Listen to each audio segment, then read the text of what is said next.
You can do it all simply because you think you can, right? Wrong. Even though the mind is willing, you simply can't, and that's okay. We all have limitations. But here's something you can do. You can simplify the way you run your business so it doesn't leave you feeling so overwhelmed. How can you do that?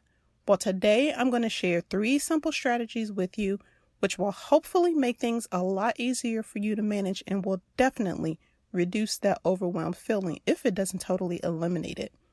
Because the truth is, we tend to make things more complicated than they need to be, and it's time to change that. So get ready to make some simple changes so you can reduce your workload, streamline your life, and finally kick overwhelm to the curb. Now, before I dive in, I want to share the review of the week, which is from one of my favorite mompreneurs, Miss Stephanie Gass. Steph says, Shannon is amazing. I love this podcast. Must listen. And I have a very special thank you for Stephanie because she helped me really embrace my expertise and launch this podcast after putting it off for so long with the help of her online course, Podcast Pro University. And let me tell you, 1, if you don't listen to Steph's podcast, which is the Mompreneur Mastermind Show, you need to start listening today after you finish this episode, of course. And if you too have been thinking about launching your podcast, but you've put it off because you aren't sure where to start, then you need to check out PPU because Stephanie walks you through the process step by step so you can make it happen. There will be a link to the course in the show notes. Now, if you would like to show me some love by leaving a review, please go to Apple Podcasts and do so, and I'll feature you in an upcoming episode as well. So now that all of that is out of the way, let's get on with the show. Welcome back to the More Than Capable Mompreneur podcast. I'm Shannon Baker, a coffee-loving mompreneur that started as a virtual assistant and turned into a total systems geek. And I want to help you shift your mindset and embrace your worthiness while creating systems in your business so you can be more productive and build success on your own terms without the mom guilt. Are you loving that? Well, I hope you're ready for real conversations that will help you beat the perfectionist inside, rediscover your strengths, and up-level your self-love in the mom cracks of time so you can stop letting fear hold you back because you are enough and you do enough. We are more than capable mompreneurs. So grab your cup of coffee, some sparkling water, or pour a glass of your favorite wine and let's dive in. I know you have a lot going on every day. You have to do client work, be consistent on social media, which means constantly creating content. You have to read and respond to emails, create graphics. The to-do list goes on and on and on. And that doesn't include the things that you have to do every day to take care of your family. There are so many things to do. And remember that it's no wonder that by the end of the day, all you want to do is sit back and shut down, turn your brain off, just end it all because you're so overwhelmed. But you can't figure out how to do that. But are you ready to beat that overwhelmed feeling and be more productive? Well, today we're going to talk about trimming the fat in your business so that you have the time that you need to focus on what matters the most and get you results. Because really, there's a lot that you can do to reduce your workload, streamline your life, and kick overwhelm to the curb. That's right. So you want to get a better handle on that hustle feeling, get rid of it, and bring more simplicity into your life. So here's how you can do it.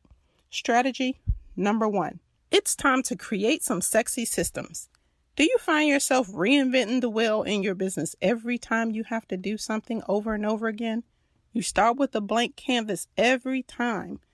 Now, keep in mind, my definition of a business system is a detailed step-by-step process that identifies the tool or tools that will help you automate certain steps, and it identifies the person who takes care of those steps.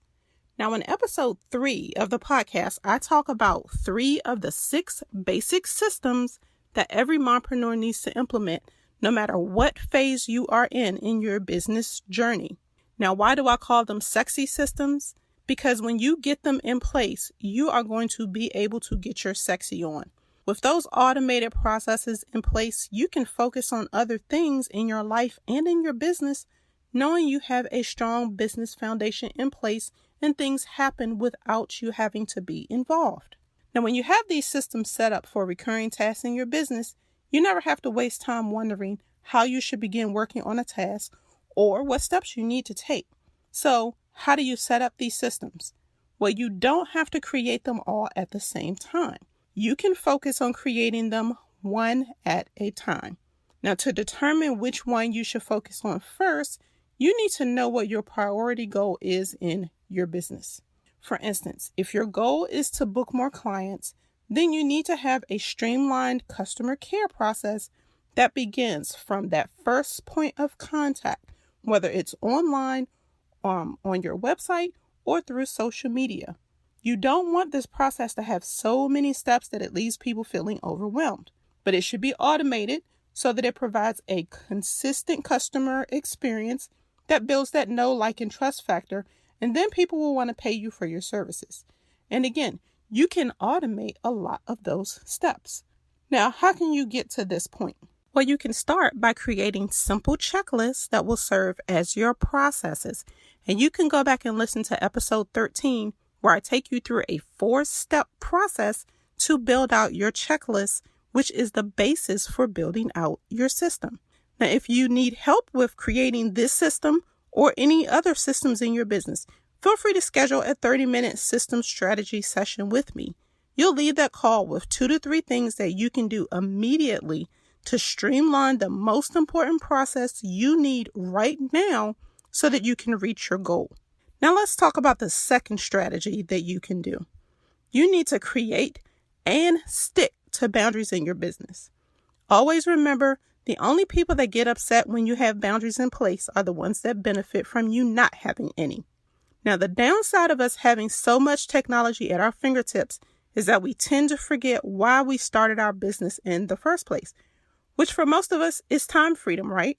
Now, I know you want to have a more flexible schedule. You wanted to be there for your family. You wanted to be present for your kids as they grew up, and then use your expertise to help other women build the business of their dreams. But you've turned into a 7-Eleven by responding to messages any time of the day, every day of the week. And it's time for you to shift the way that you operate your business. You need to stop letting this happen. So here are a few boundaries that you can easily put in place to correct this. 1, you need to establish and stick to working hours. This is a great way to train your family and your customers to respect your time. Without this boundary in place, everyone else decides what you need to focus your time and attention on, and you end up sacrificing what matters most, your sanity. So here are 3 things that you can put in place in your business. You need to establish your office hours, designate specific times to respond to messages, emails, and to be on social media every day, and you need to designate specific days and times for your business calls. Boundary number 2, social media. You do not have to be online all the time to build a strong presence, and you don't have to be on every social media platform either. Pick 1 to 2 platforms where your target audience spends their time and focus your efforts there. I mean, after all, you're online to reach them, so why are you wasting your time posting somewhere where they will never see it? You also need to limit how much time you spend on social media just scrolling through posts, wasting time. Stop jumping into that rabbit hole. And if you don't do this already, please start as soon as possible.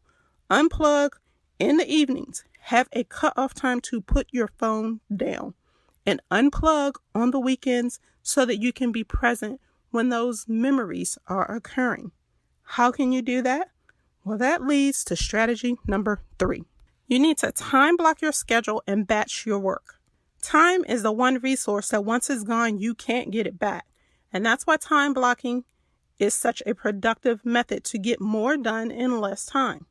Now, if you're not familiar with what time blocking is, it's a planning method that forces you to limit the number of tasks you work on in a predetermined block of time. So instead of trying to stretch time to work on a bunch of different things and finish maybe one or nothing at all, you prioritize what you're going to fit into the time that you have available. Now, I started doing this about 3 years ago because I found myself being busy every day, but then at the end of the day, I didn't feel like I accomplished anything. And then I was wondering, well, where did the day go? So I knew I needed to make some changes to take control of my time, and I needed to be able to see what I had accomplished every day. Now, I talk about my process in detail in episode 4, and I'll put a link to that in the show notes so you can listen to it later. But I walk you through a simple process that you can use to start time blocking your schedule so you can lose that never-ending to-do list and take back control of your time as well. One of the biggest keys, though, to time blocking your schedule is to be flexible, which is why limiting your priorities is really a good thing. And let's face it, our priorities can change by the day, sometimes by the minute. Did this ever happen to you pre-coronavirus pandemic, which turned you into a homeschool mom? You plan your day, you're going to drop the kids off at school, pick up your coffee, get a couple of hours of work done, and then on the way to get the kids from school, you're going to pick up a couple of items from the grocery store. But you get up in the morning and someone is sick. So your plan for the day is out the window, right? You pause, you take a deep breath, and you say a quick prayer, you fix your coffee, and then you flip into nurse mode. But at the end of the day, you haven't done much of anything that you had previously planned for the day. Not to mention you've reheated that cup of coffee 2 to 3 times at least. And those groceries, well, one, they're going to be for dinner. So you end up ordering pizza. And then you have to order your groceries online for delivery for another day. But at the end of the day, your patient feels better. They want to snuggle with you. And you realize, why you didn't get those things done. It doesn't matter because you were able to spend your time and energy where it mattered the most, taking care of your loved one. So now you can just shift those tasks to the next day and you won't feel overwhelmed because you hadn't loaded up your day. But that's also why you need to limit your priorities and be flexible. I only pick 1 to 2 tasks to complete every day, and I focus on completing them one at a time. In other words, do not multitask. If you've ever seen my videos, there's a sign behind my desk that says, focus on one task. I mean it. That's the way that you can work best. Now let's talk about batching your work. Batching means that you group like tasks together for increased productivity. And it's a game changer for streamlining your work. Here's an example. So I have specific days and time blocks for client calls and podcast interviews. That way my momentum and my train of thought isn't interrupted by unplanned phone calls. I do the same thing for my social media posts. So I create the contents for the week and create my graphics. And I batch tasks for podcast episodes, although I'm still working on that one because there are a number of moving pieces for every episode. But you get the idea, right? And my go-to tools for this, Canva and Google Drive. They are key to me keeping everything organized so that I can find it easily when I need it. Now, if your Google Drive is a mess, be sure to go back and listen to episode 16, where I share a 3-step process to help you declutter your digital files so you can be more productive. So now let's quickly recap the 3 things that you can do to simplify your business so you can stop feeling so overwhelmed. You need to create systems so you can work more efficiently, and those will include automation, which saves you time and helps you get more work done. 2, you need to create and stick to boundaries in your business. This will help protect your sanity and will allow you to focus your energy and your resources where they need to be. And 3, you need to time block your schedule and batch like tasks so you can be more productive, but remember to be flexible because life happens. So give yourself some grace when things come up. Now, I hope one or all of these 3 things will help you be less overwhelmed by all the things it takes to run your business as a busy mom. Now, I want to say thank you so much for joining me this week. And again, you can find the links to the episodes that I mentioned in the show notes, as well as the link to schedule a 30-minute system strategy session with me.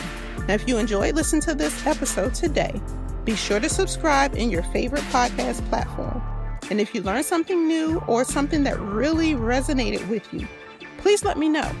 Take a screenshot and post it in Instagram stories and tag me at the More Than Capable Mompreneur. And always remember, you are enough and you do enough. And until next time, keep calm and streamline.